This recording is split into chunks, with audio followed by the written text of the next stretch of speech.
أعوذ بالله من الشيطان الرجيم. بسم الله الرحمن الرحيم. الرحمن علم القرآن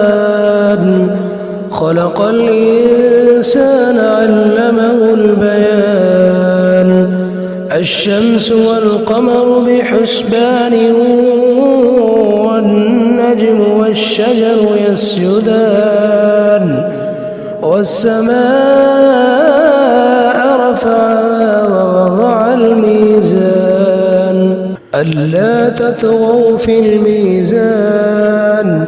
وأقيموا الوزن بالقسط ولا تخسروا الميزان والأرض وضعها للأنام فيها فاكهة والنخل ذات الأكمام والحب ذو العصف والريحان فبأي آلاء ربكما تكذبان خلق الإنسان من صلصال كالفخار وخلق الجن من مارج من نار فبأي آلاء ربكما تكذبان رب المشرقين ورب المغربين فبأي آلاء ربكما تكذبان مرج البحرين يلتقيان بينهما برزخ لا يبغيان فبأي آلاء ربكما تكذبان يخرج منهما اللؤلؤ والمرجان فبأي آلاء ربكما تكذبان وله الجوار المنشآت في البحر كالأعلام فبأي آلاء ربكما تكذبان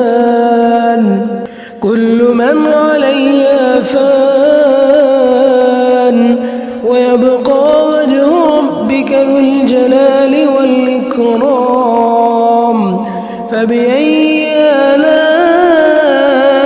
ربكما تكذبان يسأله من في السماوات والأرض كل يوم هو في شأن فبأي آلاء ربكما تكذبان سنفرغ لكم أيها الثقلان فبأي آلاء ربكما تكذبان يا معشر الجن والإنس إن استطعتم أن تنفذوا من أقطار السماوات والأرض فانفذوا لا تنفذون إلا بسلطان فبأي آلاء ربكما تكذبان يرسل عليكما شواظ من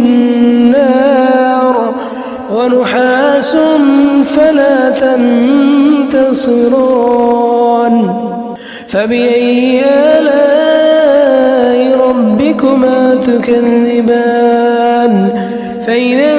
انشقت السماء فكانت وردة كالدهان فبأي آلاء ربكما تكذبان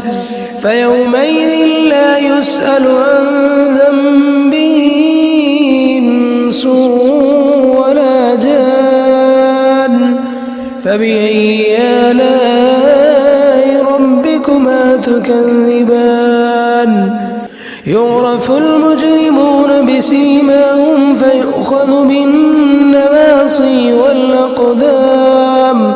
فبأي آلاء ربكما تكذبان هذه جهنم التي التي يكذب بها المجرمون يطوفون بينها وبين حميم آن فبأي آلاء ربكما تكذبان ولمن خاف مقام ربه جنتان فبأي آلاء ربكما تكذبان ذواتا أفنان فبأي آلاء ربكما تكذبان فيهما عينان تجريان فبأي آلاء ربكما تكذبان فيهما من كل فاكهة زوجان فبأي آلاء ربكما تكذبان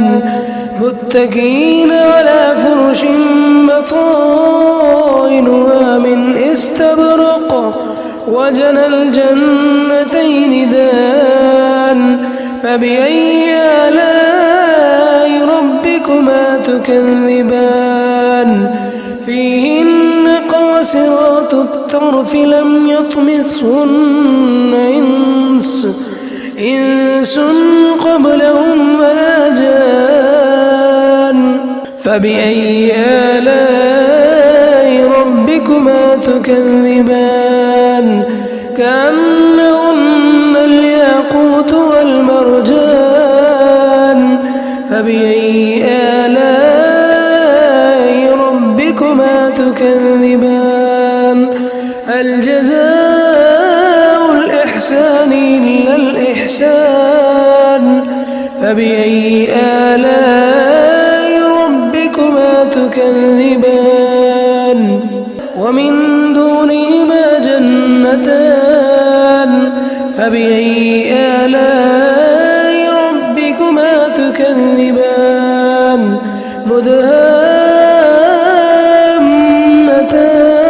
مدهامتان فبأي آلاء ربكما تكذبان فيهما عينان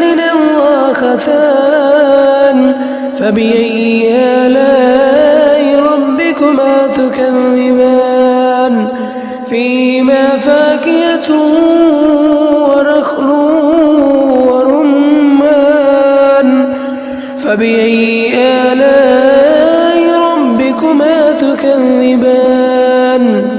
فيهن خيرات حسان فبأي آلاء ربكما تكذبان حور مقصورات في الخيام فبأي آلاء ربكما تكذبان لم يطمثهن إنس قبلهم ولا جان فبأي آلاء ربكما تكذبان متكئين على رفرف خضر وعبقري حسان فبأي آلاء ربكما تكذبان تبارك اسم ربك ذي الجلال والإكرام